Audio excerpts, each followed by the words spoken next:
sedikit saja, makanya jangan bertele-tele Pak ya.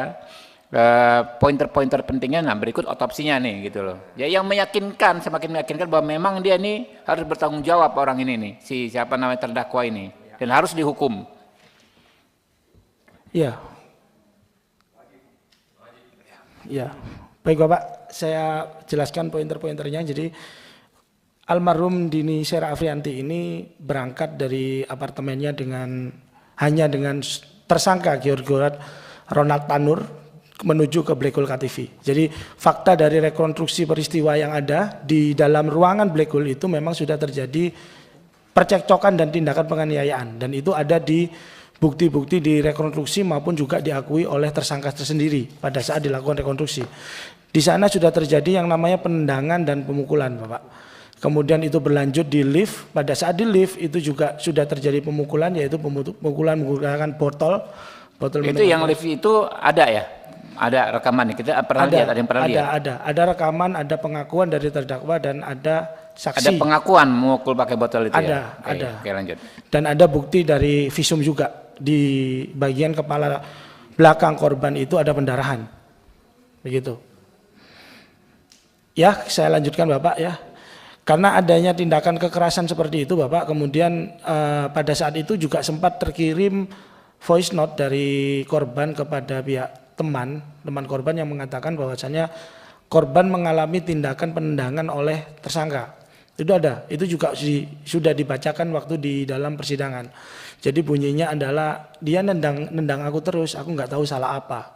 Itu ada.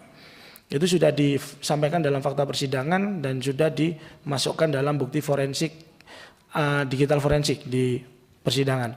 Kemudian pada saat di basement itu dalam rekonstruksi juga diakui oleh tersangka bahwasanya dia mengetahui posisi korban yang berada di sebelah kiri pintu mobilnya. Karena pada saat itu tersangka GRT ini menerangkan bahwasanya kamu mau pulang dengan saya atau tidak. Kemudian tidak ada respon dari si korban almarhum. Lantas kemudian si GRT ini bukannya turun untuk mengajak masuk, tapi dia menjalankan mobilnya. Yang kemudian mobil itu melindas korban. Menjalankan memutar Bapak, jadi korban ini terlindas roda belakang mobil. Jadi karena korban ini di sebelah kiri, dia berjalan gini. Ia terlindas di bagian belakang Bapak. Itu yang fakta-fakta yang ada di rekonstruksi. Kemudian pada saat korban itu sudah tergeletak, di sana ada security yang mengetahui dan menanyakan perihal itu. Kemudian beredar sebuah video di mana tersangka ini malah merekam si korban, dan pada saat ditanya oleh security, ini kenapa? Dia menjawab tidak tahu. Padahal dia mengetahui tentang adanya pelindasan itu tadi. Kemudian dia memasukkan korban ke dalam bagasi belakang mobil Toyota Innova Reborn. Itu juga atas permintaan dari security di Black Hole. Nah, siapa yang memasukkan ke sana? Yang memasukkan adalah tersangka ke dalam belakang mobil Toyota Innova Reborn.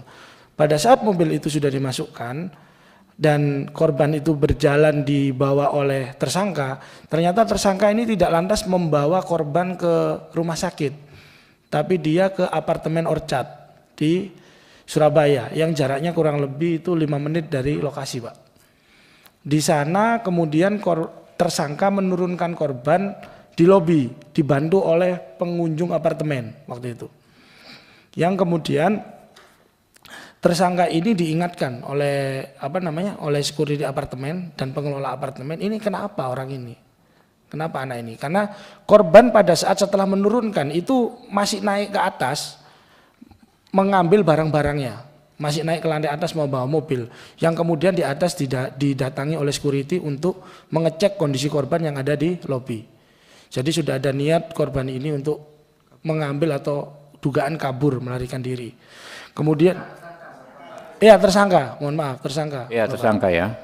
Kemudian tersangka ini ditemui oleh pengelola apartemen yang apartemennya itu disewa oleh korban, yaitu Mbak Epi. Jadi Mbak Epi dan security apartemen ini sudah dihadirkan juga di persidangan. Mbak Epi dan security apartemen inilah yang membawa korban bersama tersangka menuju ke National Hospital. Di National Hospital, korban dinyatakan telah meninggal dunia kurang lebih 30-40 menit sebelum datang sampai di rumah sakit. Yang artinya ada dugaan kemungkinan korban sudah meninggal pada saat di basement atau dalam perjalanan menuju apartemen. Itu Bapak. Nah, fakta-fakta ini juga diperkuat dengan pada saat sudah dilakukan visum terhadap korban. Ya. Dengan pernyataan pertanyaan Pak Saroni, visumnya seperti apa? Visum sudah tertuang dalam surat dakwaan, termasuk juga di dalam tuntutan, dan ahli forensik pun juga sudah dilakukan pemeriksaan di dalam persidangan.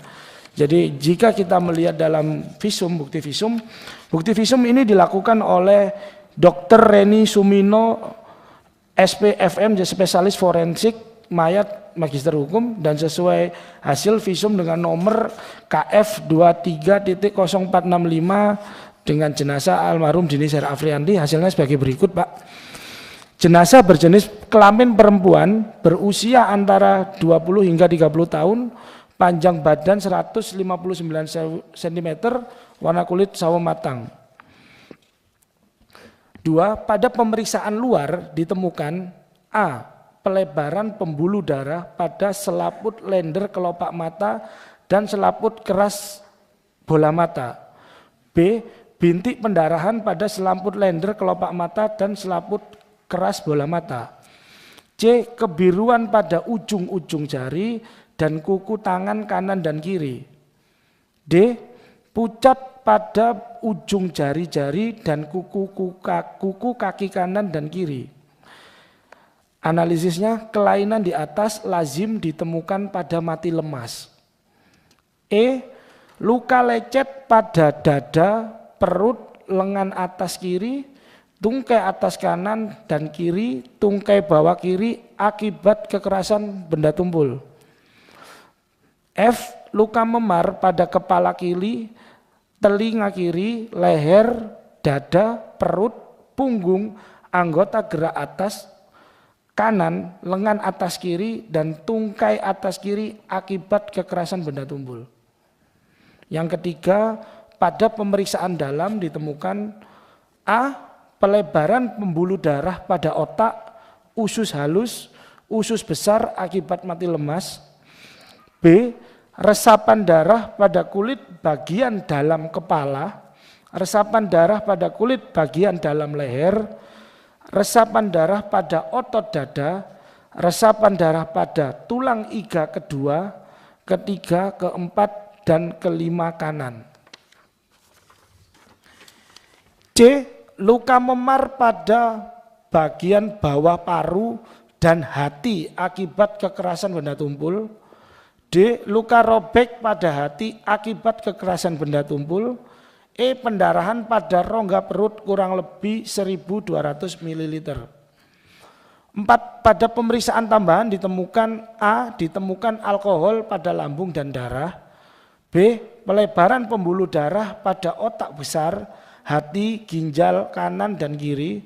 C. Pendarahan pada tempat pertukaran udara paru kanan bawah dan paru kiri atas. 5.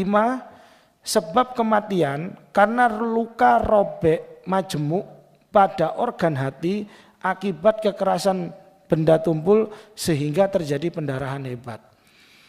Jika dikaitkan dengan kronologis dan rekonstruksi Bapak, di dalam kronologis dan rekonstruksi itu memang terjadi lindasan di bagian bahu korban yang di situ memang melindas sampai hampir separuh dari badan korban. Jadi bila di sana dikatakan ada luka pendarahan pada bagian perut sampai dengan dada, itu memang sudah benar. Dan ditambah, mohon izin saya menunjukkan sebuah gambar Bapak. Sorry, itu di hasil visum itu adakah bahasa bahwa yang bersangkutan meninggal dikarenakan alkohol? Tadi sudah dijelaskan meninggal karena adanya pendarahan hebat majemuk di. Iya, I know. Maksudnya gini, hakim ini kan berlandaskan putusan yang dia putuskan karena mengakibatkan meninggal itu gara-gara alkohol. Iya. Itu yang saya kejar sebenarnya. Iya. Terusin. Iya. Lanjut. Iya. Jadi saya perjelas Pak Ahmad Sori ini, jadi tidak ada identifikasi selama proses persidangan dan itu sudah ditanyakan juga oleh majelis hakim pada saat persidangan pemeriksaan ahli forensik Bapak. Kebetulan saat itu saya hadir, Jadi pada saat saya hadir sudah ditanyakan apakah ada kandungan alkohol di dalam tubuh korban. Ada. Apakah itu menyebabkan kematian? Ahli forensik mengatakan tidak menyebabkan kematian. Yang menyebabkan kematian adalah pendarahan hebat di perut, dada dan hati. Hakim brengsek. Jadi itu terus Bapak mohon izin jika dikatakan tadi apakah bukti dari yang menyebabkan kekerasan benda tumpul di bagian lengan korban itu ada bekas ban dari mobil kendaraan tersangka. Ini Bapak. Ini ada bekas ban. Ya. Ya. Jadi itu Nggak Pak. bisa di ini ya, nggak ada PDF-nya ya? Ada Bapak. Udah kasih. Di ini ditampilkan aja.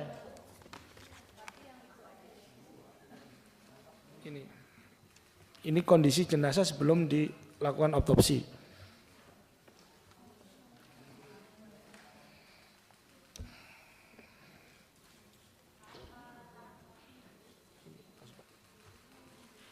Ya panitia nggak ada tuh. Nah, nggak bisa digedein tuh. Ya, Itu ya, iya, bekas Pak. ban ya. Bekas ban. Astagfirullahaladzim. Ya Allah. Biadab banget ini. Itu bekas roda ban itu mobil. Iya, itu Pak, bekas ban. Berat bannya merek Continental itu Pak.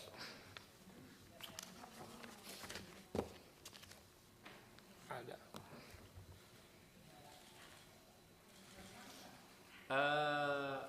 Itu security diperiksa juga nggak? Udah pernah dihadirkan saksi? Iya, semua security dan saksi-saksi berkaitan dengan perkara ini sudah dihadirkan Bapak. Oke. Jelas bahwa hakim membrengsek. Lanjut. Ya, baik Bapak.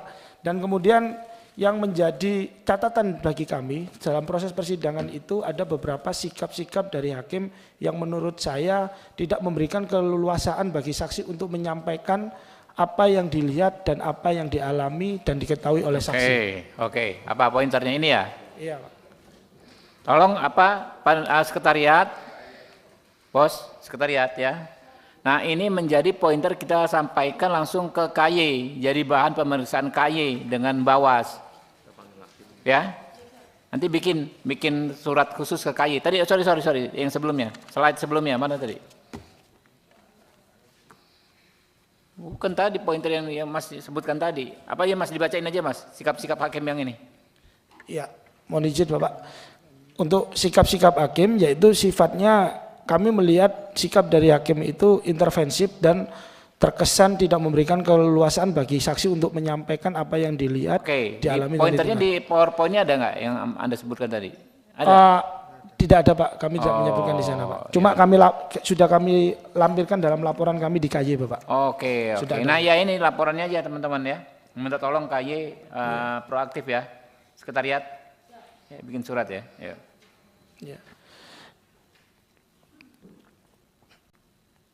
Iya, dan kembali lagi Bapak saya sampaikan jika dikatakan apa contohnya, jadi pada saat ahli forensik itu menyampaikan bahwasannya adanya kematian akibat pendarahan hebat dari perut, hati dan dada, hakim sempat menanyakan kepada ahli forensik pertanyaan yang tidak sesuai dengan substansi keahlian dari ahli Pak. Di mana dia menanyakan tahu dari mana kamu kalau itu meninggal karena dilindas mobil. Padahal tidak ada keterangan ahli yang menjelaskan tentang itu. Dan kemudian ada lagi Pak sikap dari hakim yang menurut saya tidak pro atau tidak berpihak kepada kebenaran untuk melindungi hak-hak dari almarhum Pak. Contohnya adalah pada saat saksi LPSK dilakukan pemeriksaan, di mana hakim sempat keberatan JPU menghadirkan LPSK sebagai saksi, padahal LPSK ingin menjelaskan tentang kewajiban daripada tersangka untuk menyampaikan restitusi. Dan restitusi tersebut sudah dimasukkan di dalam tuntutan. Dan pada saat itu hakim menyatakan, tahu dari mana kamu kalau tersangka yang melakukan pembunuhan? Kita belum tahu ini. Jadi buat apa kamu memberikan ini? Itu nanti aja. Begitu Pak. Itu yang disampaikan oleh hakim di dalam persidangan dan pada saat itu saya hadir di ruang sidang. Itu. Kemudian yang terakhir Bapak adalah tentang pelaksanaan putusan dari Majelis Hakim di Pengadilan Negeri Surabaya. Putusan harusnya dibacakan pada tanggal 22 Juli 2024 hari Senin, Bapak. Itu setelah ada waktu 14 hari sejak pledoi dibacakan oleh pihak kuasa hukum dari tersangka. Namun anehnya pada tanggal 22 Juli 2024 yang seharusnya sudah dijadwalkan pembacaan putusan, putusan tersebut ditunda dan baru dibacakan pada hari Rabu tanggal 24 Juli 2024 dengan menyatakan bahwasannya tersangka ini bebas dari segala tuntutan. Inilah yang menurut saya menjadi catatan-catatan kejanggalan-kejanggalan dari pertimbangan dan proses pemutusan hakim sampai dengan tersangka GRT ini dinyatakan bebas. Demikian Pak kiranya.